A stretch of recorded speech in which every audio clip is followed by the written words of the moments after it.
Good evening. You're watching The Digital Age, and I'm James Goodale. We got a really interesting show for you tonight. Do you remember the Iranian intelligence that we came up with was suddenly changed recently? How did that happen is what we're going to ask tonight. We have, for many times in this show, told you how powerful encryption was, but we were able to get all that intelligence so easily. Why didn't the Iranians encrypt? That's the question tonight.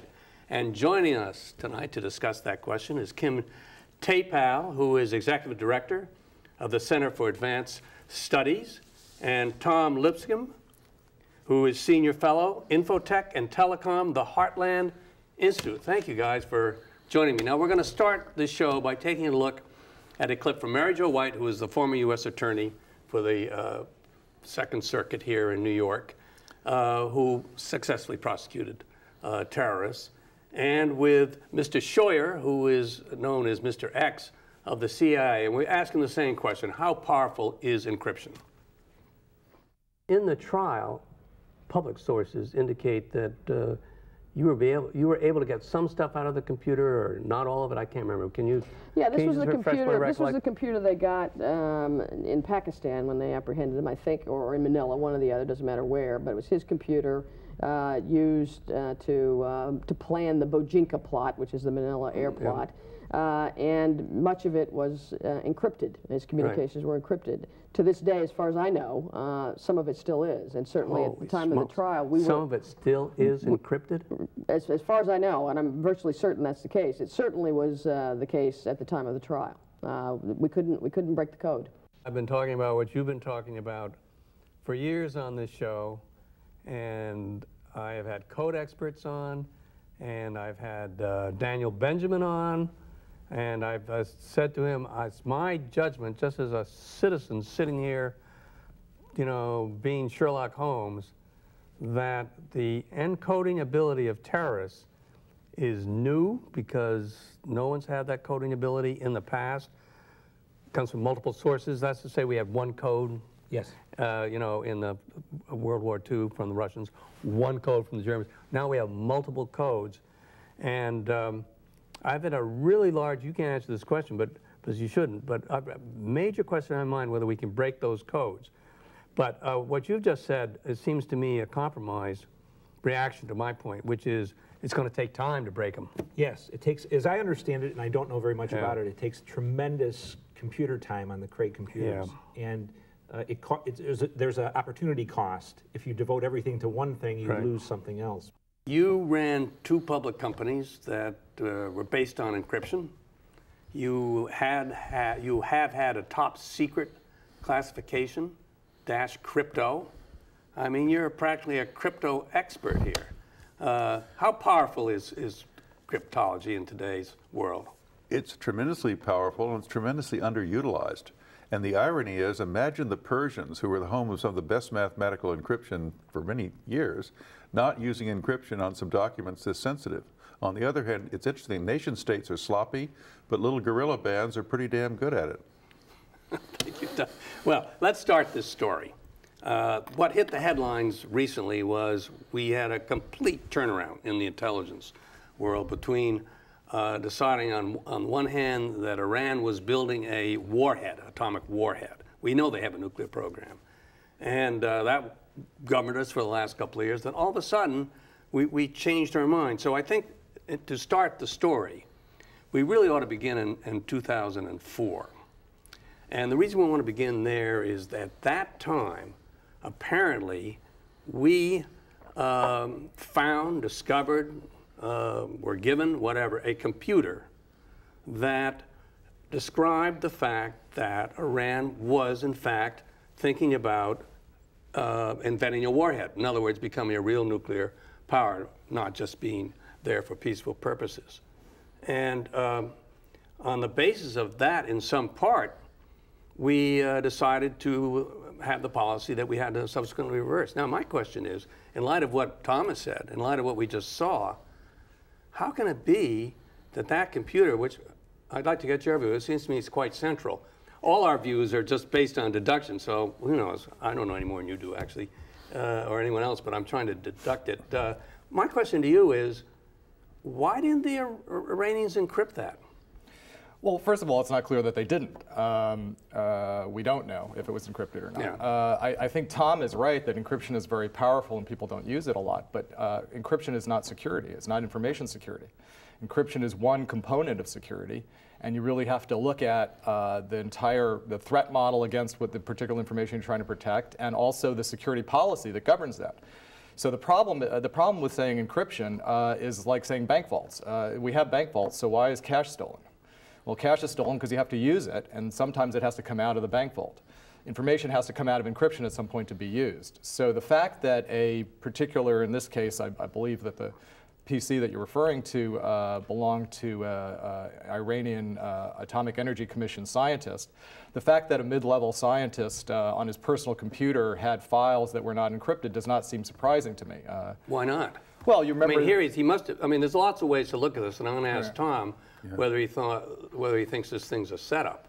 But I guess the one way you would look at it, be fair about it, you got a mid-level scientist. He's got some connection to the program. I think we would concede. Why in the world isn't he encrypting that information? I just don't understand. Well, again, if he has a legitimate right to use that information, he's got to get it in some form unencrypted. Now, they may have a security policy that says, well, if you take this information onto your computer, you have to keep it encrypted. But people are the weak point in security, and people don't always follow the security policy. I mean, one anecdote that I think is even more relevant to this is if you remember John Deutsch, director of the Central Intelligence, who took classified materials home on an unclassified computer, and again, his wasn't secured through encryption. But his reasoning is interesting. He also had pornography on that computer, so keeping it in the clear was more convenient. Let me go to you, Tom, on this, the beginning of this. Yeah.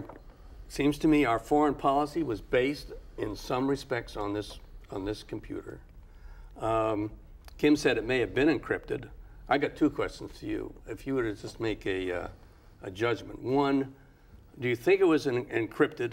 And two, do you think that it was phony and it was a setup? Because we had to reverse the whole thing, and it turns out that the information we got from this computer was wrong. Do you think they set us up? Well, you want to start with that? Well, either of the two, yeah. As Kim was saying, intelligence isn't just one thing. You don't sit here with the Philosopher's Stone and suddenly your information turns to gold. You get human intelligence, you get electronic intelligence, you get signals, all kinds of things come together in a weave. That's what they make their estimate on the basis of. It wasn't just this alone. But they also wouldn't be above lying about it being encrypted, okay? There's an advantage to letting your enemy think you can't read their signals, and for all they know, this guy did have it all in the clear on his computer. So there's a little bit of gaming going on here too. Yeah, but what do you think? Do you think he had encrypted? I have no idea. I can't tell because I don't trust our government to have told us, and I certainly don't trust the Iranians didn't scream it was. So I think that's not necessarily important. What's important is, should it have been encrypted? Is encryption useful in cases like this? Can we break the encryption? And there are answers to those that are interesting. Well, one theory, let's proceed on one theory is that it wasn't encrypted, because if it's indeed true what we've heard, it takes a long time to decrypt.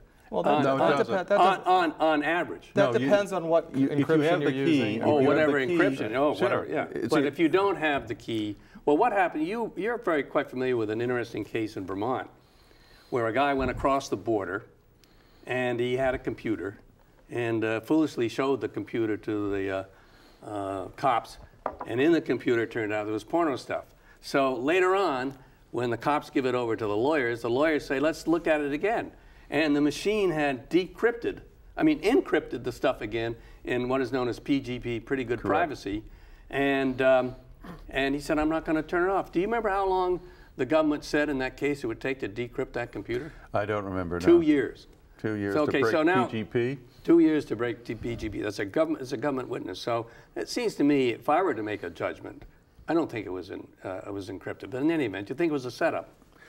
I don't think it was a setup, because I think it fits with other information. If it was an anomaly, if this was it, man, we had it with this, it could very well be a setup. But it couldn't have fit with other information, because when we announced our change of policy, we said we've decided that since 2003, they have not been trying to build a warhead in there. Well, I have to take issue with this. Fine. I mean, first of all, the laptop that you're talking about was smuggled out of Iran in early 2004, given to the German intelligence service who passed it on to the CIA.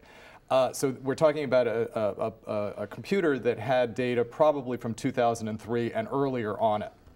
It would have taken the rest of 2004 and working up to 2005 when the first NIE was issued for the National Intelligence That's Estimate. the basis for our first policy where we said the Iranians were going to blow up the world. So it would have taken from early 2004 when this computer was found to through 2004 and maybe the process of the NIE itself running through 2005 to look at that information. That information is looking back in time now. So they're making judgments on just that. Now again, Tom is absolutely right. They wouldn't make judgments purely on that.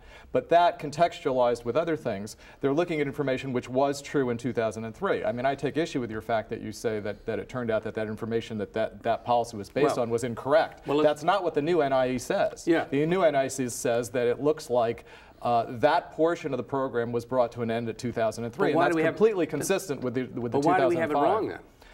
Well, I'm not sure we did have it wrong. Well, we had it wrong. We may have had it wrong to say that in 2005 the program was continuing, but based on the data that they were looking at, they had no other intelligence that would have at that point told them that those programs had come to a conclusion or had been suspended. Do you think that they said, that's our government, that in effect, I would say we've been wrong since 2003. We have now concluded that since 2003.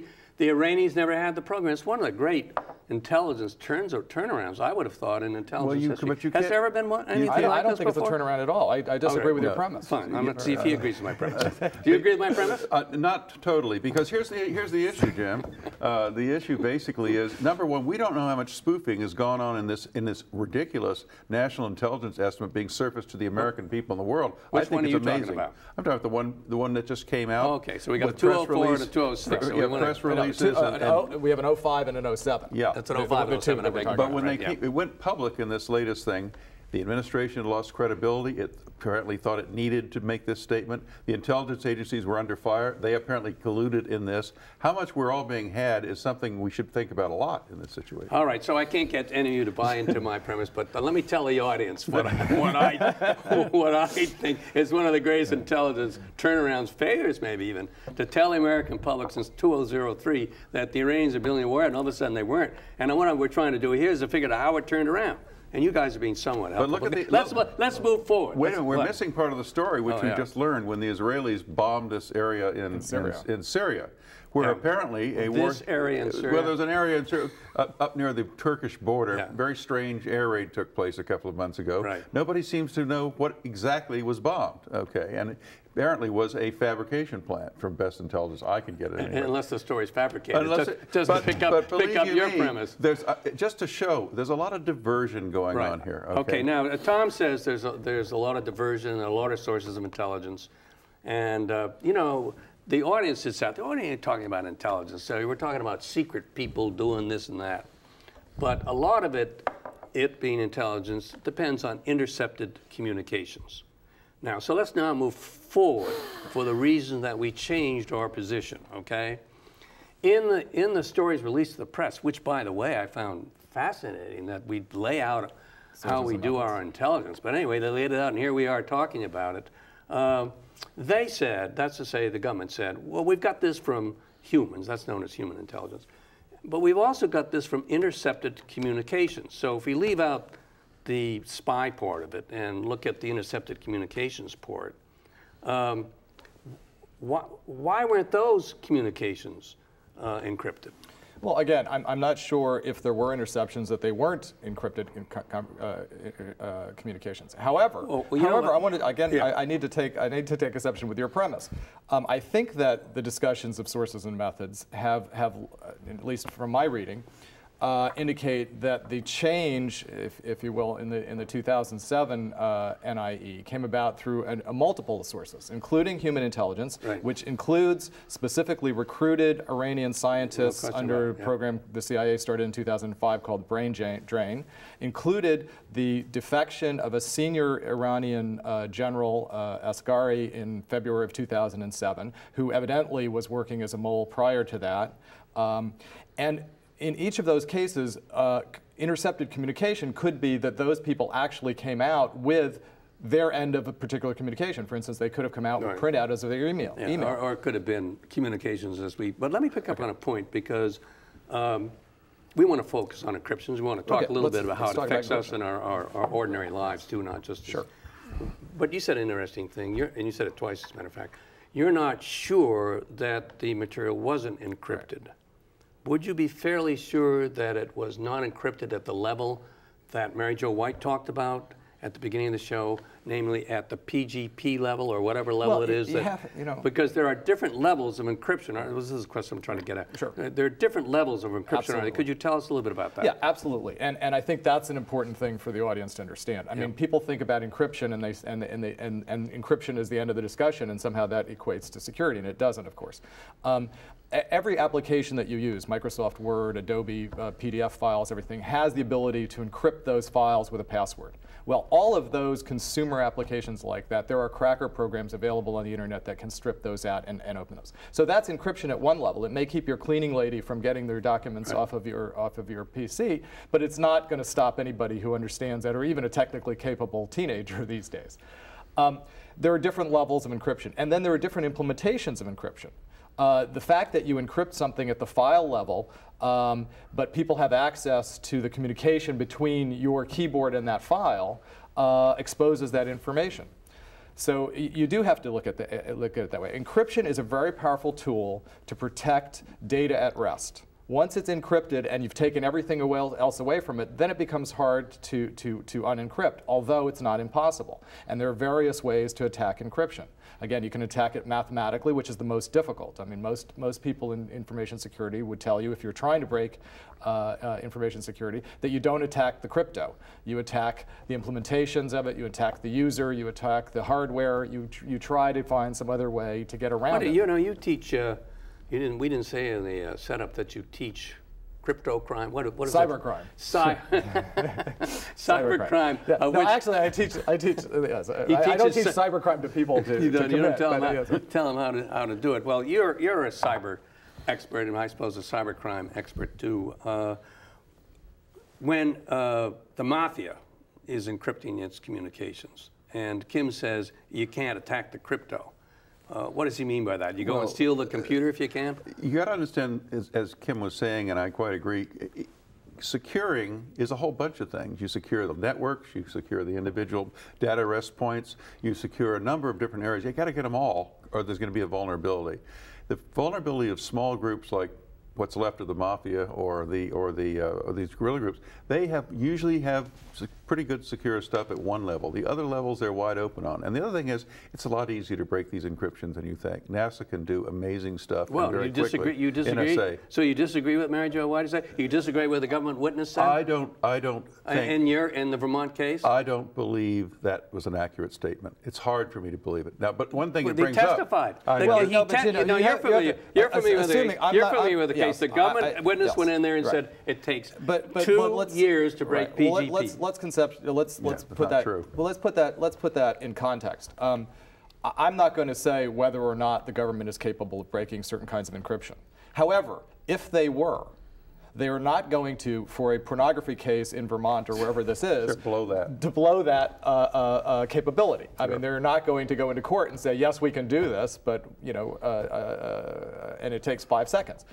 I'm not saying that they can or they can't. Weren't you a little surprised the government witness got in there and said 2 hours? I was very surprised. I don't understand our intelligence activities. It's supposed to be so secret, but you can read in cases, you read in the front page what's going on. But anyway, okay, you're doubting whether it's true, but I have to tell everybody he was there. Okay, well, let's go back to your point.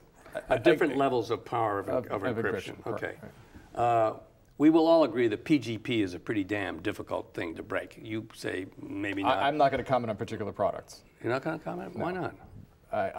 I don't comment on particular products. Oh, I don't comment on particular products. Well, there are. I will tell you that a lot of products that are out there that are sold as being very good security are very poor security. Yeah. Okay. So that's the point I wanted to pick up on your first point. There are different levels, right? Correct. Why don't we, that's to say, you, me, the audience, if we want to protect our privacy, right? And I would say there's a parallel question with respect to any foreign power. Why don't we encrypt at the highest level to give ourselves I would have thought, pretty damn good protection. You might not agree, but it protects you for 2 years. It's not very convenient. It's not only not very convenient, the government has approved a data encryption standard, the DES, okay, which is like giving us a key that keeps our neighbors from coming in the door, et cetera, but lets the government come in anytime they want to. So a lot of commercial encryption products have to stay within the guidelines established by the federal government. And there's DES and there's triple DES, as you know, and other things. Basically, national... DES, by the way, for the audience, is different types of power. It's a number of how many bits you use. So what you really said, there are powerful, more powerful, the greatest power. But you also have to remember, I mean, DES is a good example. I mean, DES was developed in the 80s. DES, no one's going to understand what DES is. Digital encryption standard. Yeah, but they don't even understand that. Okay. But it was an encryption standard that was put forward, I think, in the late 70s or certainly in the 80s, based on hardware and computer power that existed at the time. DES, by the end of the 90s, was totally insecure. And there's several court cases that held that was not sufficient to protect your data. That left you at negligence at protecting your data. The technology keeps moving forward and is able to process faster speeds. But we're behind it, apparently. Just for example, we're not behind it. Well, let me ask you a question. Okay. Okay. If we're not behind it. You put in your American Express card or whatever the hell it is, and you give it to one does, and presumably you do. You probably say you don't do it, so you won't answer my question. I'll have to turn to but one usually puts one credit card in for use by internet vendors, and you can put it in a variety of ways. Is there much power? We talk about DS. Is that a powerful form of encryption that we are using to send our credit card, or is it weak and people can break it? It's breakable. We have seen all kinds of identity theft on that kind of packet transmission. So you have to watch it. I wouldn't use a credit card. You watch it. You have to watch what you do with a credit card in the internet environment. Well, why do we? This is sort of the point of the program. Why is it that here we are, we bear ourselves to the world, the way you've just said. I would submit the Iranians bear themselves to the world. The U.S. gets up and testifies, bears itself to the world with respect to a slightly different point. Why do we do that? Why don't we protect ourselves? Each of individually? Yeah, why don't we have the ability to use PGP? A lot of you us won't do. even use it. Oh, no, I use PGP all the time. We use it all the time. Mm-hmm. Do you break it? I don't need to break it. I'm using it legitimately as a public key, private key way of having secured communications. Who do you have communications with that way? I can't recall. But see, this brings the very point. This brings out the very point. What is the threat model that you're trying to protect against? Well, let me tell you what. My email to you about showing up to do this show does not need high protection. Absolutely. Yeah, but it may need protection from some people. If you want to protect your emails, you'd have to do it for all of them. It'd be too hard to do it for each email. That's an interesting question. And once you start doing it forever, you incur the overhead and the convenience of doing it. So the question is, are you default secure or default insecure? Right. And you only secure the things that you want to. And each of those creates other vulnerabilities for the attacker. So you have to understand who the attacker is and what you're trying to protect against. So the issue is that's common to you and me and to the Iranians and perhaps the United States is what? Issue inconvenience? Well, here's the thing. Again, you have to use information, so it can't stay in its encrypted form all the time. So there's lots of vulnerability when it's coming in and out. I mean, when you decrypt it, there's a risk. When you're using it, when you're actually creating it in the first place before you encrypt it, when you're sending it in various formats, and then decryption itself can be attacked in various forms. I mean, different kinds of encryption. The point is, look. Encryption ought to not be talked about as some black box. Encryption ought to be talked about the exact same way we talk about locks. The locks at the bank that secure the vault are different than the locks on your door. Oh, okay, but your house can still be burgled if I take a chainsaw and come in through the door. But would you think we all should have locks? Well, sure. I mean, the key point is, as he was saying, let's take the bank. You've got guards, you've got the law, you've got the safe, you've got all this stuff that's sent electronically at the end of the day to the Fed. There's a lot going on. But the attack mode, just to give you an example, let's take two popular ones, one from a recent movie on Jason Bourne's ill doings, in which he picked up the electronic emulations of information in the clear on a computer that was dealing with encrypted information. Emulations? By that, it's broadcasts. It broadcasts. Why don't you say that? Okay. Thank you. Thank you for helping. The other one is the wonderful example from the Battle of Midway, If you remember, we'd been encrypted information, and then we won the war because of one intelligence guy's decision to try and use a word like water and a location to say Goodale's running low on water, and the Japs picked it up in the clear, and that made us learn that their target encrypted was Midway. Yeah, and the Chicago Tribune ran on the front page of its paper, and the Japanese never knew that we'd broken the code. I'm glad you raised that example because that was them. And we're now in the digital age. That's what this program is about. Would you think that with the huge explosion of information, that as a generality, it is very difficult to protect it? That's one question. And I want to ask you about Facebook as soon as I hear the answer to this question. Well, I think security is difficult for a lot of reasons. I mean, one, because it's an externality. One is, second is you can't measure it. Now, you buy a product. If you buy a word processing product, you can compare two word processing products. This one works, this one doesn't work, et cetera. If you buy two security products, you really don't know until that particular threat attacks it and either breaks it or it doesn't. You don't know if you're really protected.